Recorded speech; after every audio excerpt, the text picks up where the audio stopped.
Hey, friends. So, if you've been to any store between, let's say, today and pretty much the last 2 weeks of December, you are well aware that Valentine's Day is rapidly approaching. And there is yet another opportunity to show the people in your life how much you love them by buying them stuff.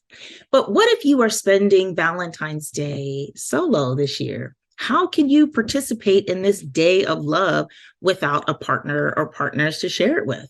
Well, my name is Rachel Sadler. I'm a DEI facilitator and breaking barriers coach for She Geeks Out. And I'm going to tell you a couple ways that you can share the love on Valentine's Day, starting with showing yourself some love.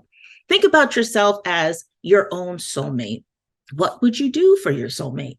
Would you get them nice chocolates, not the cheap ones, but the really nice decadent ones? Buy them for yourself. Would you make a reservation at their favorite restaurant?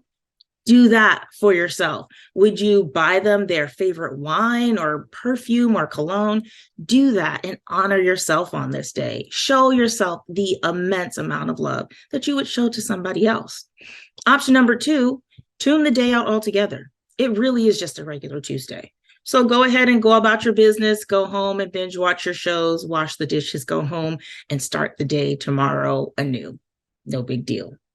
If you want to get a little spicy, you could get your sexy on and do a solo boudoir shoot, which I think would be such a way to tap into your inner goddess, right? So you could go to somebody that specializes in that, but if your pockets aren't set up for it, do that at home. Get a little remote for your phone to start taking pictures or video. Put on something that makes you feel like your best, most beautiful self, and go ahead and go in on your at-home boudoir shoot.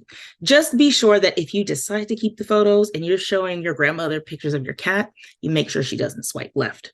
Then there's the option of Galentine's, getting together with your friends. It's giving mimosas, it's giving fancy outfits and hats, and us pretending that we're the real housewives of somebody, right? So go and spend some time with your friends. I would argue that our relationships with our friends are some of the most important ones that we'll ever have.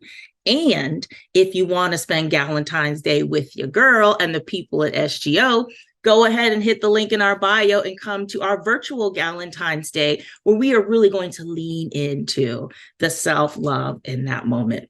Last but not least is really if you have like fur babies in your life, you've got cats, dogs, parakeets, even bearded dragons, spend the time with them. Give them extra treats that day. Make them a special little Valentine's Day cake or treat or what have you. Give them extra snuggle time on the couch. Just really immerse yourselves in the loving vibes from the creatures that you are sharing your home with.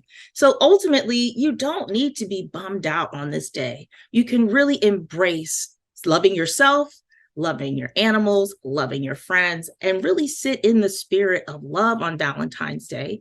Maybe next year you'll have a partner, maybe not. Does it really matter? Because if you love yourself, friend, then that's all we really need.